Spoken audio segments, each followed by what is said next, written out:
What excites me about the gaming industry and developing video games in general is taking a step back after you've worked on something for, say, a month or two and saying, I was a part of that, and that looks cool. We founded Precursor Games July 2012. What we wanted to do was create an efficient, agile environment where we have a core team. Precursor Games is unlike any other studio that I've worked at before. We are a tight-knit, social and professional team. Everyone here is highly capable and they can just jump into any task at any time and execute it well. Being in the industry for a very, very long time, one of the biggest problems that we always had as game designers is we never had that direct contact with the consumer.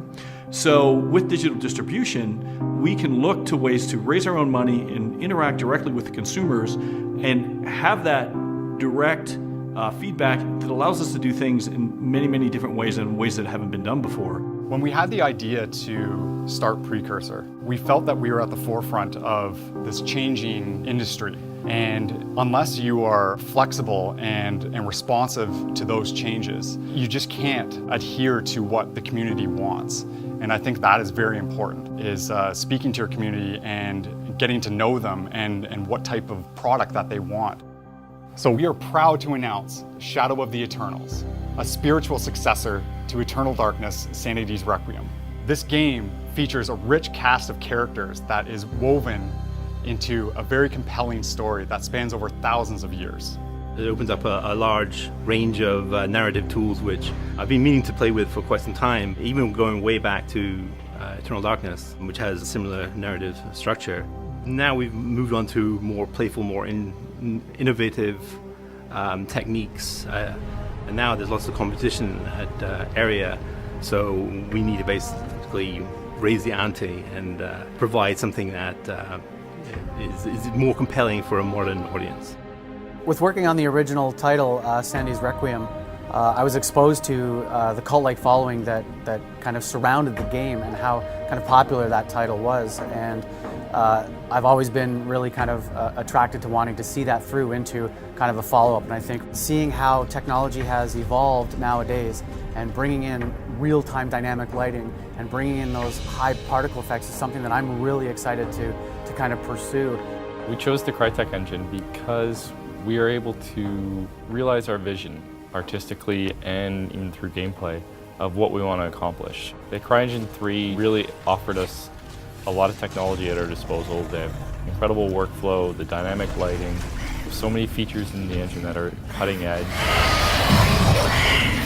We really worked hard in evaluating it to make sure that we would be able to produce a game that we'd be proud of and that would look fantastic.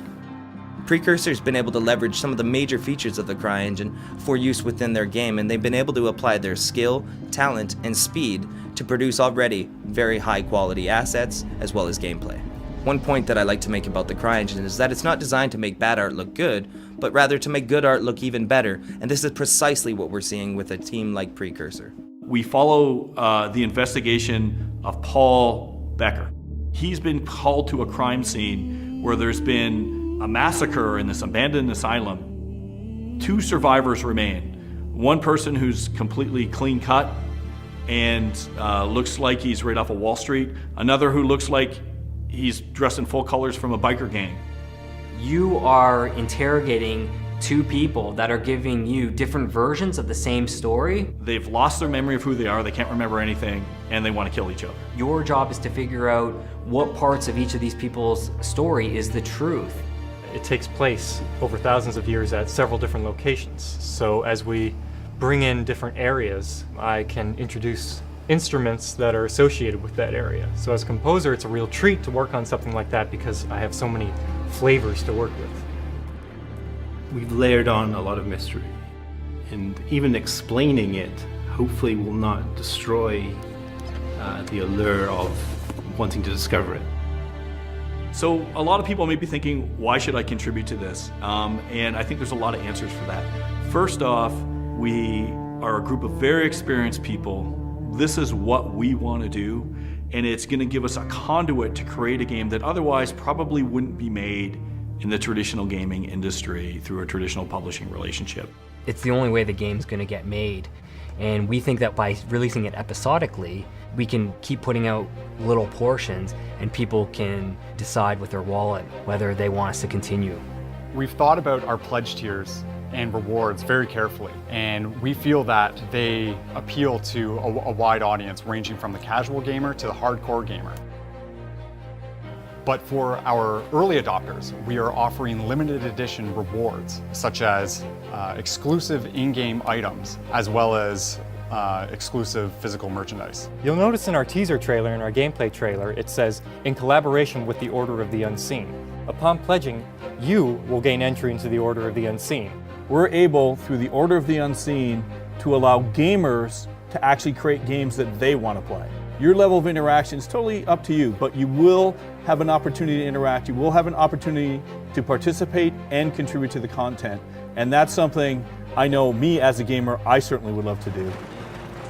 You open up the questions for people, and they always have ideas, and people want their ideas to be heard. And I think this model does give us a chance to basically see what people want from a product and actually give it to them. So we would appreciate it very much, and we would throw all of our effort into satisfying you, as a consumer and as a gamer, to say, well, that was money well spent, and that contribution really helped make this game that I got tremendous enjoyment of.